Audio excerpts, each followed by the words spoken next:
Good morning, folks. I'm Smokey the Bear, one of the co-founders of Berachain, and I'm going to talk to you guys about modular liquidity. First of all, how well can you guys hear me right now? It's like decent overall? Yeah? Okay, cool. The other thing is that I had to talk at Modular Day earlier today, so I decided to talk about modular liquidity because it felt like, a little bit of a, two birds, one stone kind of thing. So I guess we'll start by talking about what is modular liquidity. No one really knows. I'm not too sure myself, but it sounds like a good word and kind of gets the people going, so I think we'll lead from there. I think we'll break it down into a couple of concepts. First and foremost, what is modularity itself? It's a buzzword recently. It's price go up with Celestia. It's everything in between. But beyond that, it's also this idea of like flexibility or, drag and drop in a blockchain, this fluidity with your design and how you build a stack. It can be that in a very traditional sense of, hey, you've got your DA layer, your execution, your settlement, or it can be as simple as plug and playing a module within the Cosmos SDK, like we do. But beyond that, we actually think a lot about liquidity. Right, liquidity can be defined in so many different ways, but when we think about it, it's actually capital that's contributing to activity on a blockchain. In some ways, that can be part of a validator set, liquid staked, etc. In other ways, that can be capital that's actually living on the chain itself. It can take the form of ERC20 tokens, LPs, NFTs, ERC721s, 1155s, everything in between.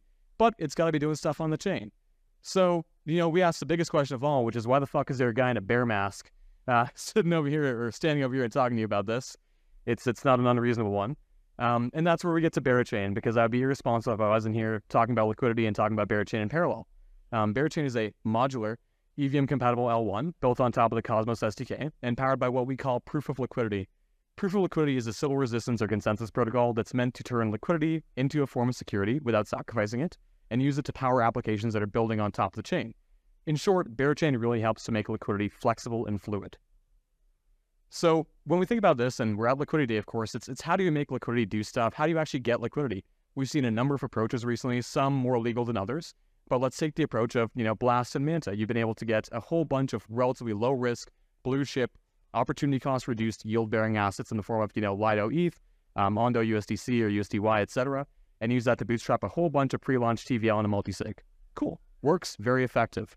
The next thing that you can do, and this is perhaps a little bit more about how we think about building an ecosystem, is this B2B2C approach of building a whole bunch of different nodes or applications that can actually fulfill what I think about as the next million or next billion users mean, right? I think we talk a lot about onboarding people into the space. I think one of the biggest issues that we face nowadays is that there isn't really that much in crypto that people want to use that they can uniquely access. And my thesis on the space, and I think our thesis as a team, is very much so on one hand, abstraction, and on the other hand, the development of highly composable, entirely novel applications built on chain is what will actually spur that next wave of adoption. So really, it's how do you get people to build good apps that can in turn bring new people into your network, and how do you arm those apps with as many resources as possible to do whatever they can for people? So the first thing is, and this is one of my favorite things, delegation, get other people to do it for you.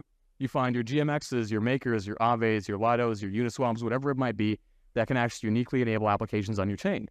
But a big question, one that we'll probably end up touching on later today, is how do you actually make people build uniquely on you?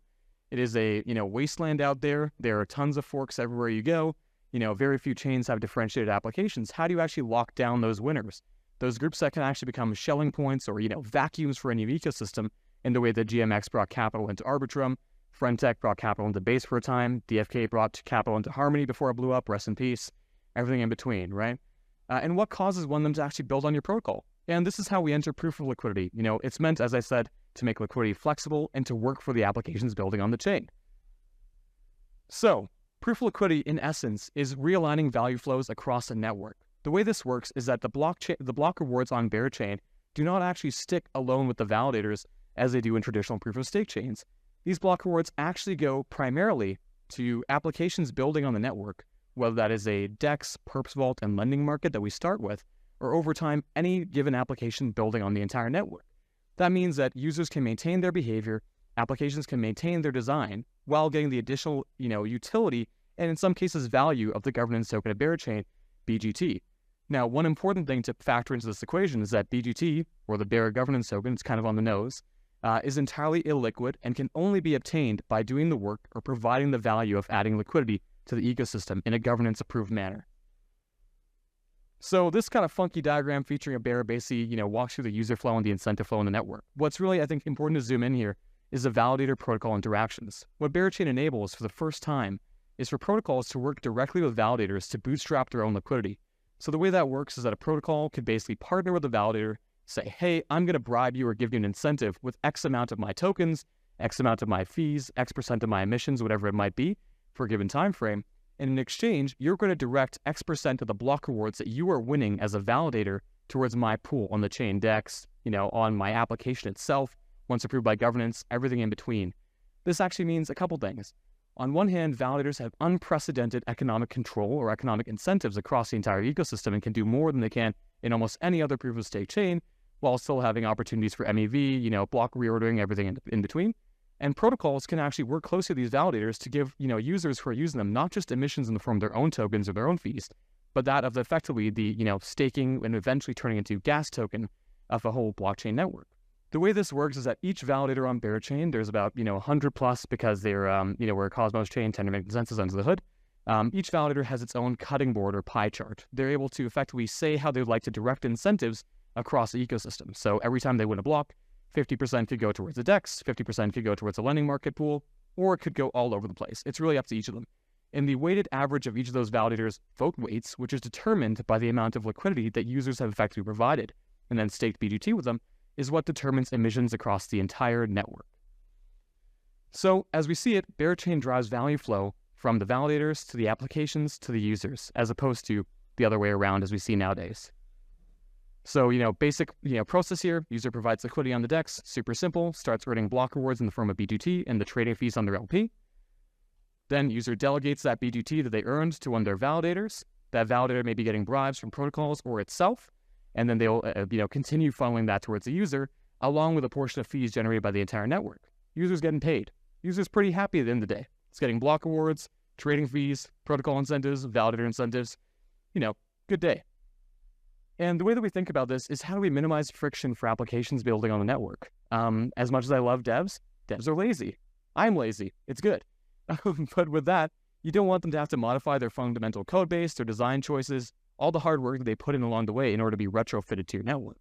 So as we see it, the whole idea of proof of liquidity is to allow any form of value to plug into POL such that, an application can be powered by a chain, whether it's a UniV3 style LP, an NFT AMM, a marketplace, a social fly platform, anything in the middle. And, why is it modular? Because I talked about that word a little bit earlier. We actually see for the first time, I think, a highly differentiated and a highly decentralized flow of block rewards across the entire network. Liquidity is kind of like rivers, right? It goes to all these different pools, all these different applications, a number of which will inevitably end up integrating, involving each other, right? So the whole idea here is that the block rewards have more, I'd say, flexibility than we've seen in any other network to date. So, the whole idea of Berachain is the idea of like having your stake and eating it too. You get your LP fees, you get your commissions from whatever protocol you might be using, and you get the unprecedented ability to actually take that governance token and use it to enhance your own emissions, use it to enhance your own liquidity profile, use it to enhance the pools that you're working with. So, hopefully game theoretically sound. And, when we think about liquidity as a whole and, where we end up at the end of the day, of course, at Liquidity Day, we have to remember it's mercenary, right? We've seen the fun times with Alameda in the past. We've probably, many of us in this room have probably, farmed the shit out of something, rotated, then headed over to the next chain. If you want to actually maintain, a liquidity profile, I think there's a couple things you have to do. One is that you have to have a massive total addressable market. So the way that we think about this is by being EVM on Cosmos, we're able to access the developer community, the liquidity profile, and I'd say the ease of use of the EVM side of things, while also having IBC enabled such that if someone wants to go swap into TIA, Dimension, say, whatever it might be under the hood, they're able to do so without leaving their, their chain on Berachain. And beyond that, you also have to build applications or encourage the building of applications that have highly differentiated use cases. And the way that we see ourselves as a chain is effectively ending up with a few different win conditions, and it could be one of the three or all of them and a combination of the above.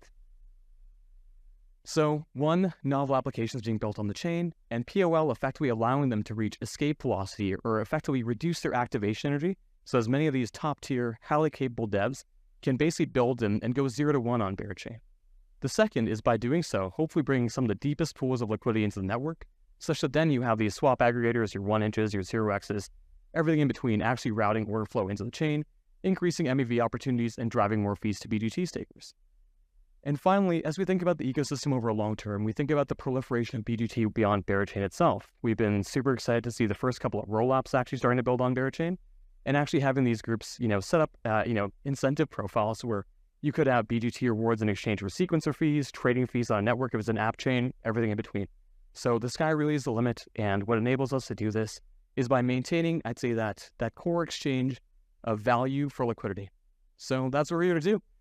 We've joked about for a long time that, there's this meme that Berachain fixes this. The goal really is Berachain's here to fix liquidity and do our best to make it modular too. Thanks so much, guys.